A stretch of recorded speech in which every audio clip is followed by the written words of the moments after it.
All right, people, it's your boy Chig from Gooner Eagle Eye coming to you again with episode 10. Can't believe I've done 10 of these damn things.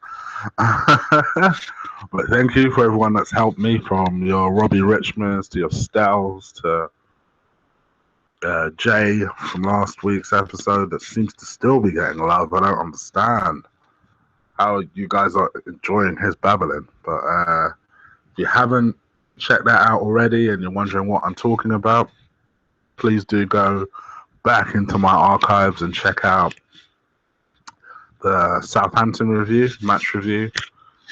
Should be an entertaining watch. So it should be a long listen. I should say that it's about an hour. When didn't intend to go that long, but just kind of happened.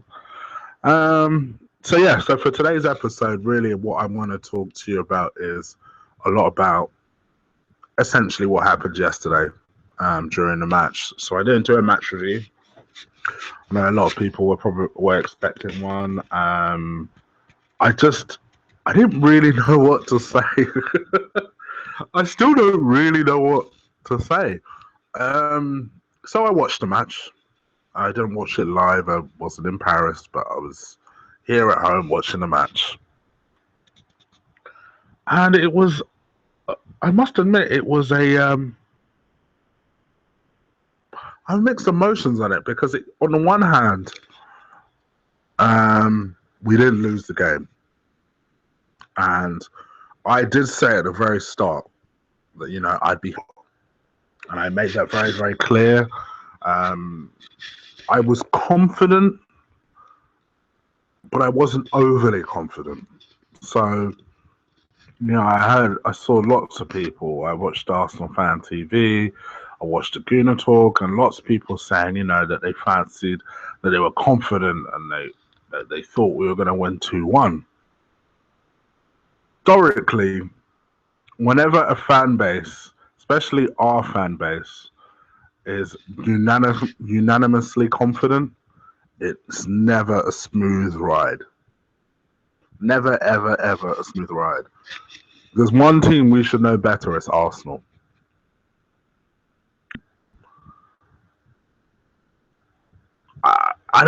It was such a strange game. And it was strange from the very start because the lineup is getting so difficult to predict this old man's teams these days. So the starting lineup was Ospina. I'll come back to that.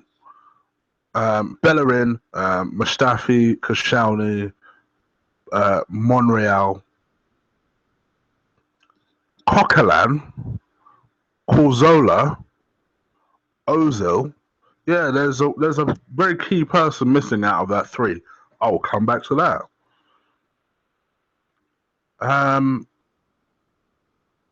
Iwobi on the right. I need to make that clear. The right-hand side. And then Ox on the left. I have no idea why he was on the left, but he was on the left. And then Alexis up front. I don't get it. I don't get it. Where do I start with this team? Ospina. Now, I think everybody shit a brick at the exact same time when they saw that Ospina's name was in the team sheet.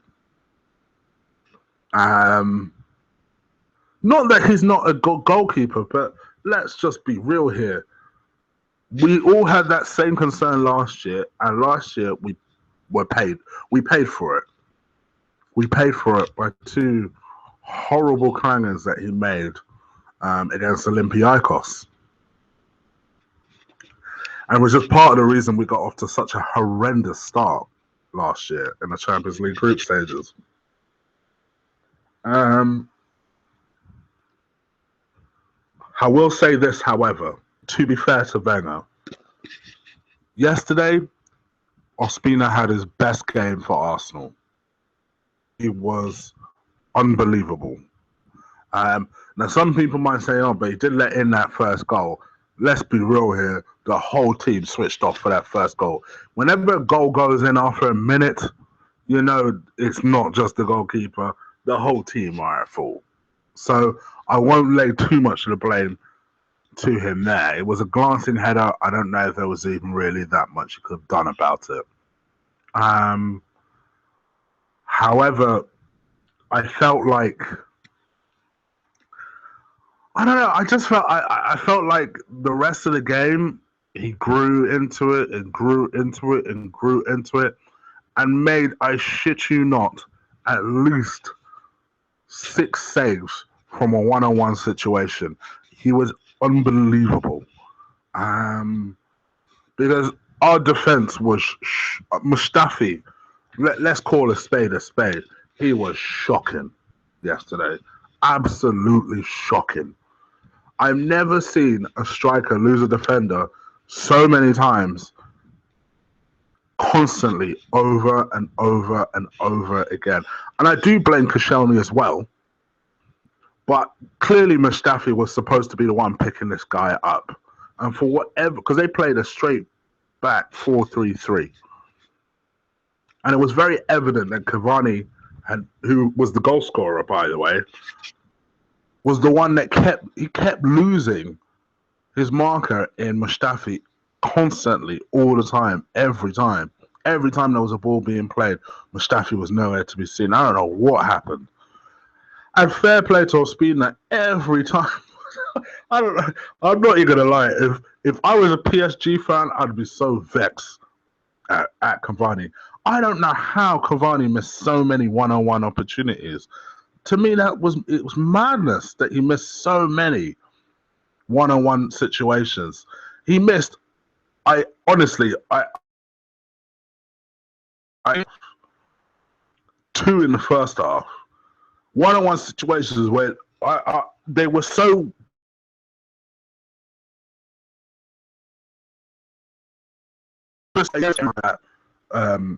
Cavani got in on goal on us. I just assumed it was going to be a goal. I was just waiting for the net to bulge, and when it didn't, I was like, "Oh, okay, cool, well done, Ospina." How and then in the same breath, I'm like, "But how on earth did you not score that?" So it was such a weird game, and it's such a weird day. Our midfield, I mean, Coquelin tried every now and again. Um, Corzola weren't really there. Ozil, I don't know what has happened the last couple of games. His form has dipped right off. Iwobi, not really in it. Ox, oh dear, I'm running out of defence for Ox. I'm probably the last Arsenal fan in the world that's still trying to defend that young man. I I don't know what to say. I'm trying. I'm trying. He had a horrible game, and I accept that the left hand side wasn't his position. But let's be real here. During the game, it's not as though Iwobi stuck on the right hand side the entire time. They did swap sides for a while, and it seemed to make no difference. For me, I don't know how he fell off so badly from the Liverpool game where he came on and I thought played pretty well. For the little cameo that he did have, to the crap that we're seeing now, it's just so disappointing. Um, I I don't know how to describe his performance. It was AWOL. It was absence without leave.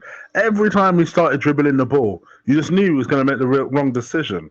Whether it's losing it in a key area and it puts us under pressure, or whether it's striking. My personal pet peeve is when he strikes the ball from a ridiculous position instead of just hitting a nice simple pass for someone with a better angle.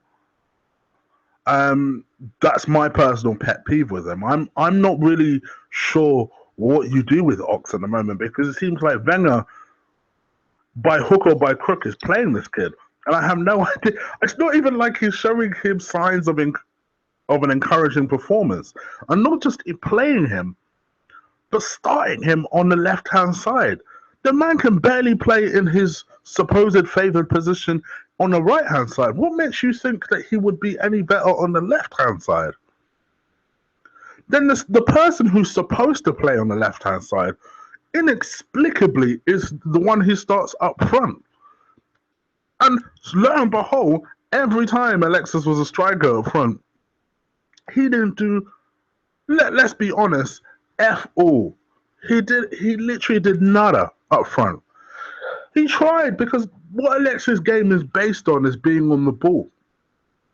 So literally every single time when he didn't have service, the man would have to drop deep. And then obviously because he's dropping deep, now there's no one up front to be able to receive the ball. That's the one thing I will say about Giroud when he starts. Yeah, I know a lot of people will call him a waste of space. A lot of people will call him X amount of names. The one thing I will say about Giroud is that he will always, because Wenger is so stubborn with this ridiculous 4-5-1 shape, that the one thing that Giroud offers us is that he will make sure that we maintain that shape. So he will stay up front and give us that shape that will allow Alexis to play on the left-hand side and do what he needs to do.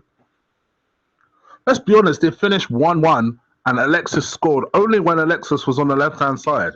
So this stuff is not difficult. It's not difficult. This is not calculus we're talking about here. Play a man in their favoured position, lo and behold, they're going to score.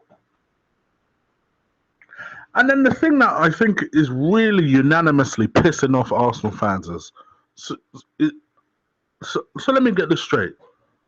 You pay 35 million for a player that, to tell you the truth, started as someone and we thought, wow, for Wenger to pay this sort of money, boy, this guy must be the real deal. Only to start him on the bench in the last 2 games. Arguably, that PSG game was the most important game of our season so far. So why on earth is he starting that game on the bench? And the funny thing is that it showed. It showed from minute 1 when they scored, because we had no, bless Coquelin, but let's be real here. He needs somebody. I said it from the very start. I said it from the very start in my preview video. Listen, yes, I show your confidence. I share your confidence, but we need to be equally as respectful as them as they will be of us. And by doing that, I'm sorry, Santi needs to sit down and you play Coquelin alongside as someone like a Xhaka who's defensively minded and can still hit balls. Mark my words, if Xhaka was playing in, we wouldn't have conceded that early. At least that early. My gosh, we were on the back foot from day 1. And then being on the back foot from day 1 means we had to push people forward. And then, lo and behold, it was just wave after wave after wave. I got into an argument with Jay. I say an argument. Argument might be a bit of a stretch. I got into a lively debate, shall we say, with my mate Jay on WhatsApp. I made a point which will be laughable to you guys, but at the point he was texting me, I felt we were.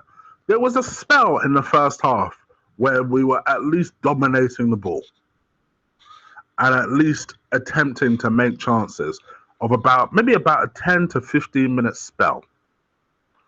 And Jay was like, what are you talking about? Like, we're not dominating nothing. And the stats, and I was thinking to myself, are we watching different games? And literally everything was pointing that my point was right. All the stats were telling me that I was correct. My eyes were telling me that I was correct. I was like, hold up. No, we are dominating the ball. But then I realized something. Hold on. I know what's happening here. They're just hitting us on the counter-attack, and they counter-attacked us brilliantly in that first half. In the second half, all they basically did was, why are we letting them dominate the ball? Why don't we just take the ball off these motherfuckers and start playing football? And lo and behold, that's exactly what happened. They absolutely ran us ragged every single time Cavani had the ball. Just sliced our defense. I'm sorry. I am immensely disappointed in Mustafi's performance. Immensely. I've never been so disappointed in a performance in my life. I know what I said about Perez, and you need to take some time to allow the boy to settle in. Okay, I hear you. There's a difference between an uncapped, inexperienced, albeit 27-year-old player, and a German international who at the very least, is supposed to be able to read a game. Oh my gosh, I've never seen, and it's not like, oh, he lost Cavani once or twice. Cavani had at least, and it's probably more, I'm being conservative when I say this, 6 chances outside of the goal that he scored. 6. And he needed Ospina, who, thank God for Ospina, managed to clear every single. The one thing I would say for both of our keepers, because Czech is good as well, for both of our keepers, they are immensely strong in one-on-one situations. And Ospina proved how good he is in one-on-one situations. It's not going to be easy, is basically the point I'm trying to make. How on earth we didn't lose that game 6-7-0, I will never know. I will never know. So now that little stupid rant is over, because I am aware I'm ranting. I apologize, but I there was just so much shocked me about yesterday. It was unreal. I thought to myself, oh well, in the second half, because of that little 10-minute spell where we looked like we were dominating the ball, and I was arguing with Jay, I thought to myself, okay, well maybe eventually we'll grow into the game and we'll take over it in the second half. Even if in the second half we got worse. And I was like, what on earth is going on? Now in the second half, we're not even dominating the ball, we're just losing possession all the time. I'm like, what on earth is going on here? I couldn't believe it. Anyway, let me go into player ratings because I can feel myself ranting. I'm supposed to be doing a full show here today. Right. So Ospina, man of the damn match for me, would get a 10 if he had conceded a goal. 9 out of 10. I thought he was. You don't save 6 1-on-1s and don't deserve a 9 out of 10 if you're a goalkeeper. I'm sorry. 9 out of 10. I thought he was fantastic yesterday. Bellerin, I thought was disappointed as fuck. No, I genuinely forgot he was even playing. I would give him.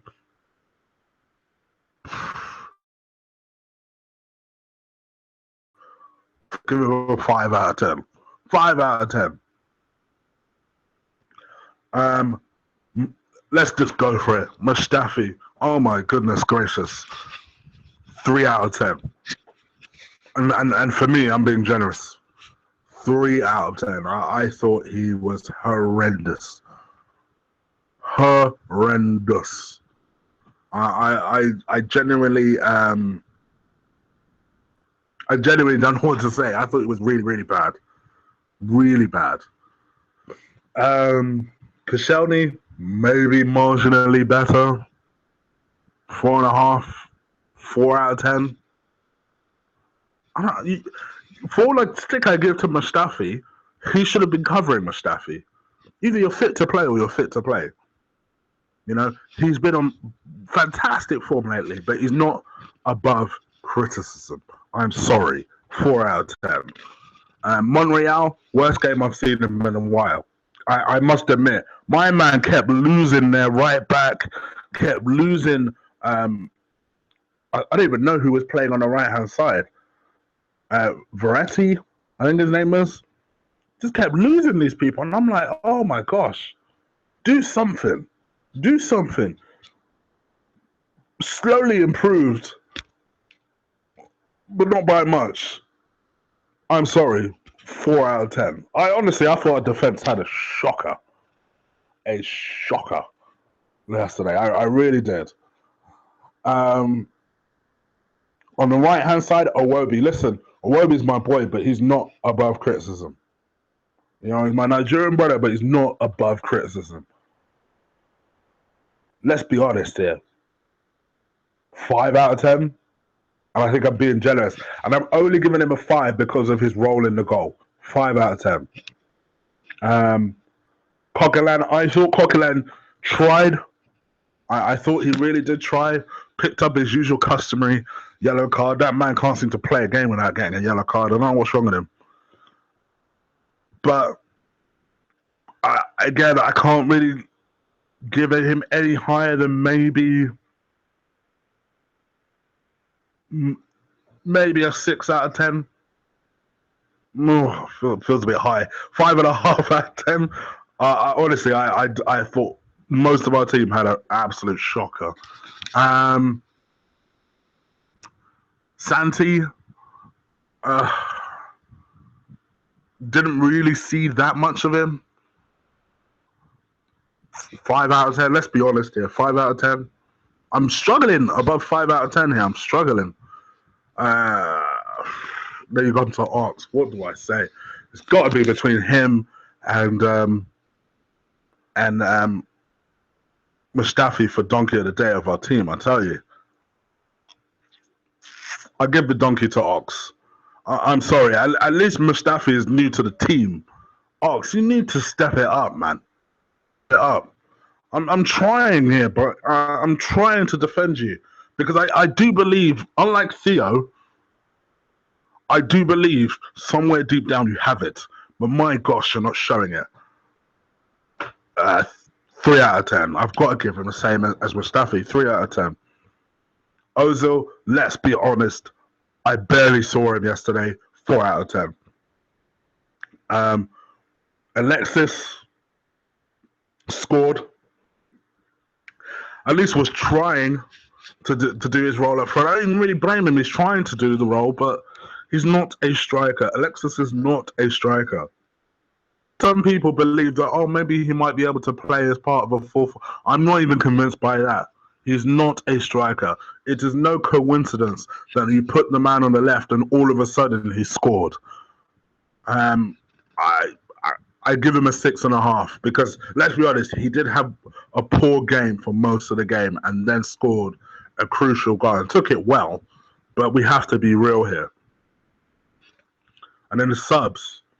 Juru was one of the subs. Oh my gosh, I've even forgot about that key incident with Juru. So this clown comes on, he's a substitute, right? So he comes on. And most of the time, he does what Juru does, rolls around on the pitch, moaning, bitching about something. And then all of a sudden, you know what? I still have not even seen the incident. All I saw was him flying into someone. I think it was Verratti or Verratti. Flying into someone. I literally looked up. I can't remember what I was actually doing. I think I was adjusting my fan or something.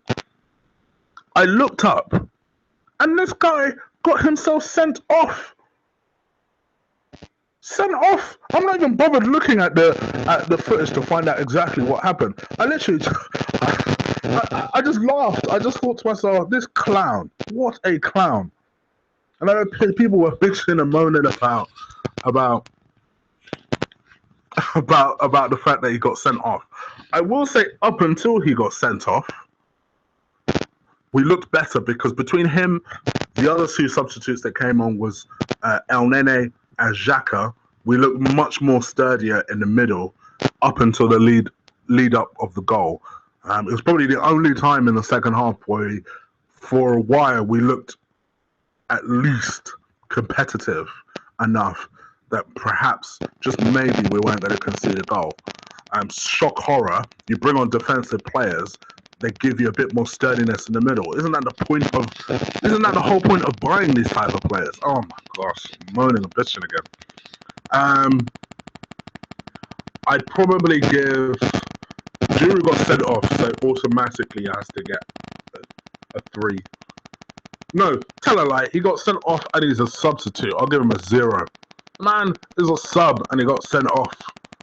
0. Xhaka, you probably got to give him a 5. El Nene, you probably got to give him a 5. But like I say, it's no coincidence that these people come on and we look a little bit more sturdier. Even Giroud, for all his stupidness and getting sent off.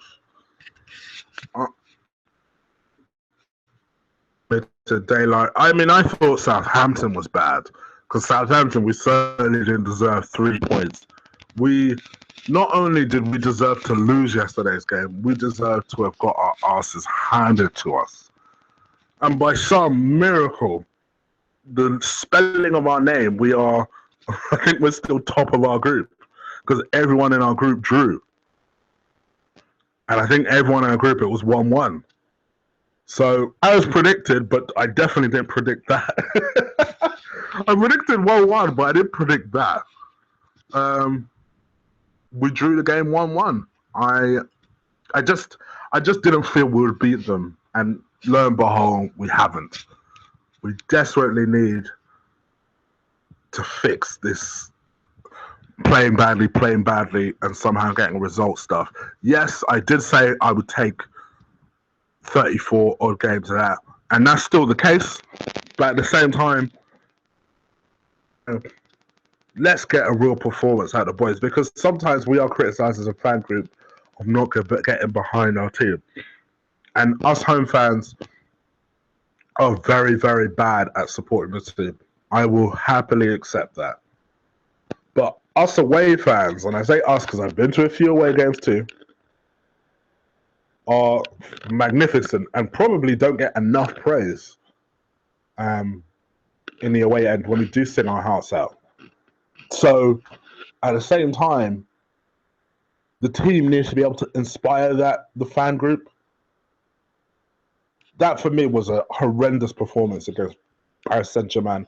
And by the grace of God, somehow, some way, we did not lose that game. Let's just take that blessing and move forward with it. Because I still fancy us to beat them at Emirates. I still, in spite of yesterday's game, this is the weirdness about yesterday's game. I mean, you guys can laugh at me if you want, but I'm going to stick to this. Because I truly believe this. I don't believe we were completely out. Like, it didn't feel like a Bayern Munich. It didn't feel like a Barcelona where we had zero chance the entire time. It wasn't one of those type of games.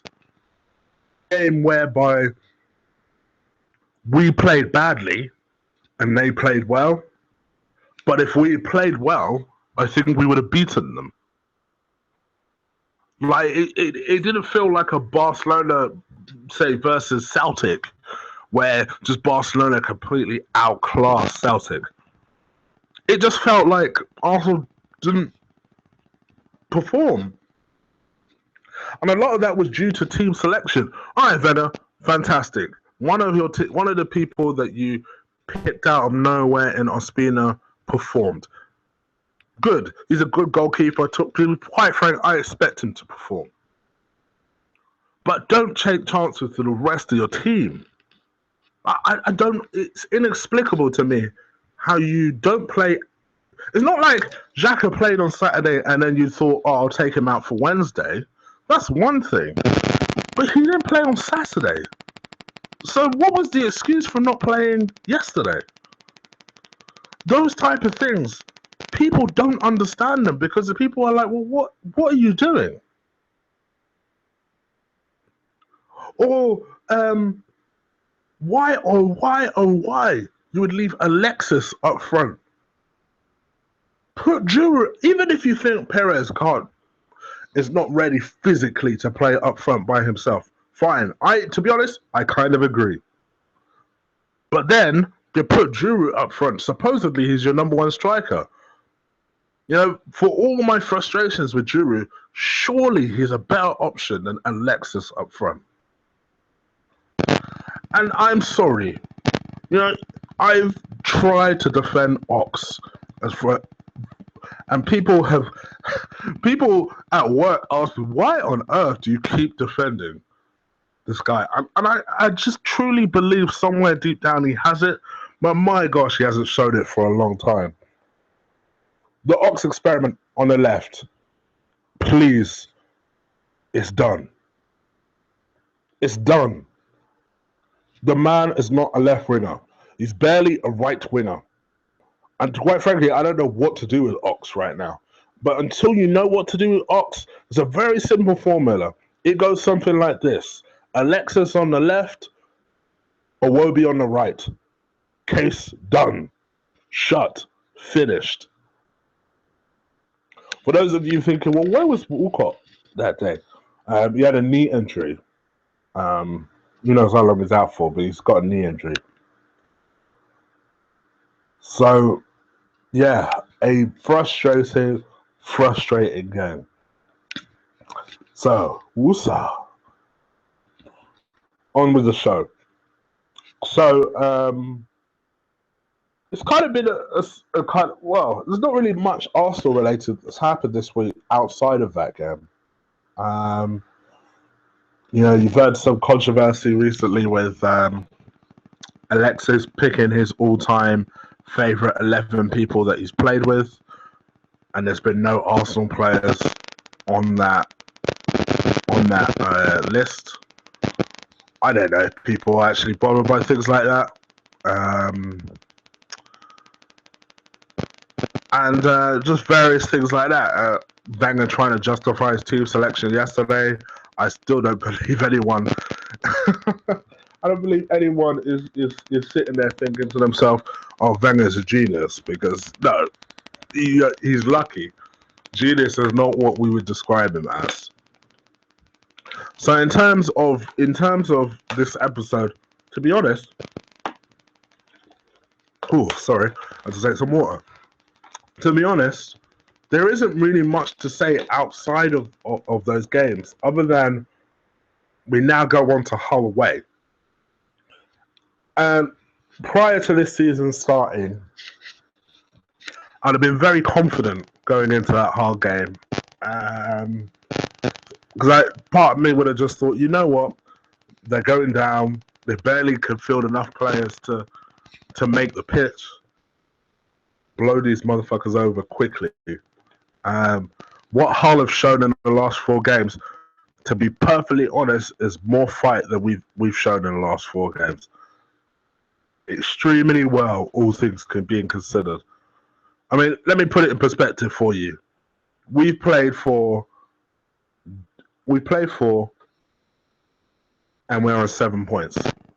Hull have played 4, they're also on 7 points. They're right behind us. They are 8th on the table, we're 7th at the table. Us two, along with Liverpool, all have the same amount of points. This is what we're dealing with right now. In fact, we've all got the same goal difference. We've all got +2 goal difference. And as much as I hate Alex Ferguson, is it really any surprise that one of his coaches has gone on and done something really well? Mike Phelan has got Hull well drilled. And we don't like playing against teams that are well drilled.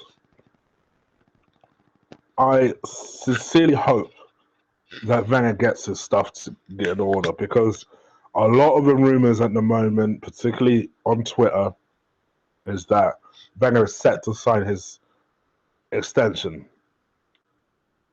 I'm not going to lie, I'll be devastated if that happens. Devastated. Because yesterday's match just showed me how much we just need a fresh approach to everything. A fresh shape, a fresh mentality, a fresh set of tactics, which will be my video number 5 of my video series that I've still not yet finished, about 5 ways I'd improve Arsenal. If you've not heard that, you've not checked that out, go into my archives, it's in my list. Go into my list and watch those. We just need fresh everything. And I think, let's be honest, no matter what, 67, 68? Sorry, 66, 67? He's far too old, too long in the tooth to change his ways. I just think maybe just a different voice in there will freshen things up, freshen the approach completely. I'm I'm of the belief that Arsenal are a sleeping giant in the making. And yeah, we're in a big club, but we're a sleeping giant that's ready to achieve big things. Whether we're still in a position where we can achieve those things under Wenger, I have my doubts. And I don't mean to turn this into a Wenger bashing session for all you people who are keen on Arsene Wenger. I'm just frustrated because I'm going into that whole game, and my heart says we should win that 2-0. My head says, based on recent form, will we even win that game? And then there'll be other people that will be sat there like, oh, but look at the results that we've had against Hull previously. None of those times were managed by Mike Phelan. And I know what those people will say. Or those people will say, oh, well, Mike Phelan isn't an experienced manager, and he doesn't have the experience, and he's coming against Arsene Wenger, who's had 20 years. All right, cool. So could you explain to me why Hull are where they are in the table? Let's not completely write Mike Phelan off. This is what happens every time we underestimate an opponent. It's almost like it's almost like we go into it, we think to ourselves, well, we're going to win, and then something dramatic happens. Against Southampton, there's not a single person alive who didn't think we'll win that game. Win that game. You can't be telling me we won that game easily. You can't even be telling me we deserve to win. Not in my opinion. Oh, on Tuesday, everyone I saw, every little review video that I saw on Arsenal Fan TV, on the Gooner Talk, on the Gooner Ramble. I'm confident. I'm confident. We'll win that game. Really? PSG are no chumps. Are you sure? Yeah, we'll win that game. It's by the grace of God we did not get smoked. Never mind lose. I was confident against PSG too, but I also said 1-1 because they're not. It's not like they're a small team. I just would give us befits this confidence because we'll go into the whole game, and I'm sure people will do their review videos. People will remember the fact that this is the same team that we were losing 2-0 to in the FA Cup final. We came back and played them 3-2. This is the same team that every time we play them, we seem to beat them. Okay, cool. This is all well and good. But what if they go 2-0 ahead of us on Saturday and we have... These are the things that you need to consider. They're very important points to consider because it's possible. How are not easy to break down? Ask United about that. United barely beat them. Barely. Anyway, feels like such a negative episode. It just left a sour taste in my mouth yesterday. And to tell you the truth, normally you guys know this. I like separating my reviews from my shows because, kind of reasons I just like doing that, just so that my shows aren't too lengthy as a result. But kind of sat down yesterday, I was about to do the review, and I was just like, you know what? Nah. And I left it. I left it because I just figured, what's the point? What is the point? Anyway, that's why Rabbit is over and done with. There's not really much to say. Upwards and onwards to Hull, I guess. I just hope that that Mustafi ups his game please up his game. The Koscielny is okay when with his various injuries that he manages. And that we pick a squad that gives us the best chance of winning. You know, Ospina did fantastic yesterday. Let's not take that away from him. But let's play a team that's befitting of winning on Saturday. Winning on Saturday and winning well, because we've got ground to make up already. On the table, Chelsea and Liverpool play each other, and I'm fully expecting that to be a draw.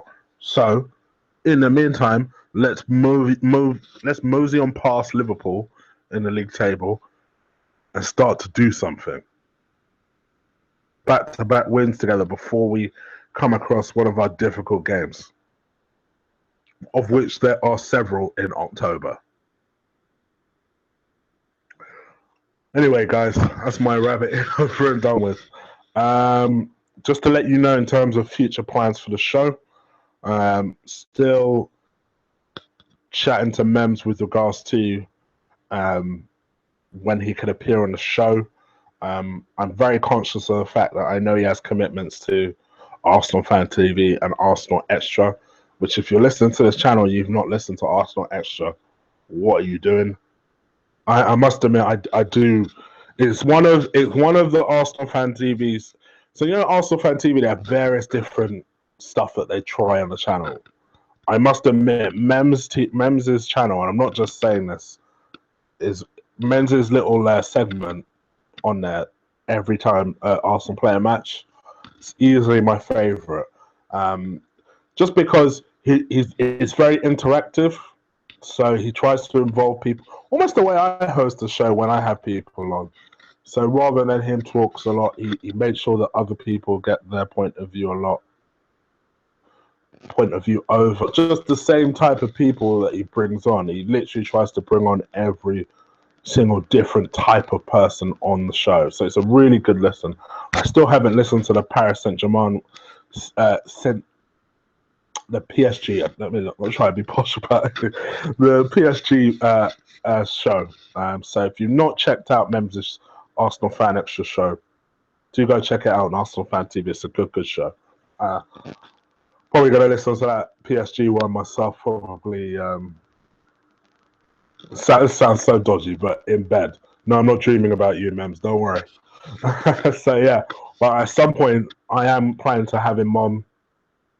Just to have a chat with him, talk to him about Arsenal, what he thinks about Wenger. I do tend to share a lot of similar viewpoints with Mems. So if you're not a fan of Mems, you're probably not going to be a fan of me or that particular episode. So I will tell you to mind out with that one. I am getting requests to have Stow back on, to have Robbie back on, Robbie Richmond, that is. I need to reach out to those two guys and get them back on at some point. Talk to them about how they're feeling about everything, really. And also talk to them about their transfer windows, which is what I really wanted them on for. Fortunately, I tried to get them on the last day of the transfer window, but due to various different commitments, they weren't able to make it. So obviously, I'm aware that Stel has his own podcast. His podcast is Shoot the Defense. If you've not seen it, go check it out. Google it, watch it. Very, very good. Very different. You would think it would be. So it goes very detailed into things like grassroots level, right up into Premiership level. So if you love your football, like really love your football, give Shoot the Defense a listen. Yeah, I'll probably try and get Jay back on. Still working on convincing other people to come on here. People I know, so like other friends that have very interesting viewpoints. One of whom is listening. I hope she comes on at some point because I would really love her on here. And I'm still trying to reach out to other people that you guys will know. But all these people have various different commitments to their own podcasts, so I'm trying not to tread on any toes. The stuff is real You've got to really be careful about toes you're treading on. And I don't want to, apart from anything, I don't want to bug people. You know, if they don't feel like doing it, they don't feel like doing it. It's understandable. So, if there's anyone you do want me to kind of like speak to and interview and chat to, reach out to them yourself on Twitter. Speaking of which, if you're on Twitter and you're not following me, do follow me at Colossal Chig. That's at Colossal Chig. Should be in the description below the synopsis of this show. Aside from those things, that is my rabbiting over. I'll be back probably, could be Thursday. I'll do a Thursday preview show of the whole game. My thoughts, my starting 11, which is getting increasingly harder to predict when it comes to Wenger. I might do it on Thursday. I might do it on Friday because I know the Gooner talk tends to be on Thursday evenings. I don't really like clashing with anyone, so I'll do it Friday for you guys to check out. Do my 1 to 11. Who knows if I'll get it anywhere near close. Other than that, again, if you're listening and you haven't subscribed already, please do subscribe. Literally just down below this video, you'll see a subscribe with an arrow in it. Do hit it. Numbers are getting up and up and up, which I like. Spread the word apart from anything. If you've got an Arsenal fan or a mate who's an Arsenal fan and you want them on the show or well, not necessarily on the show, but you want them to just listen and stuff, please do spread the word and get this channel moving. All right, people, that's my rabbiting over and done with. Take care, yeah? Peace out. Up the Arsenal. Blues.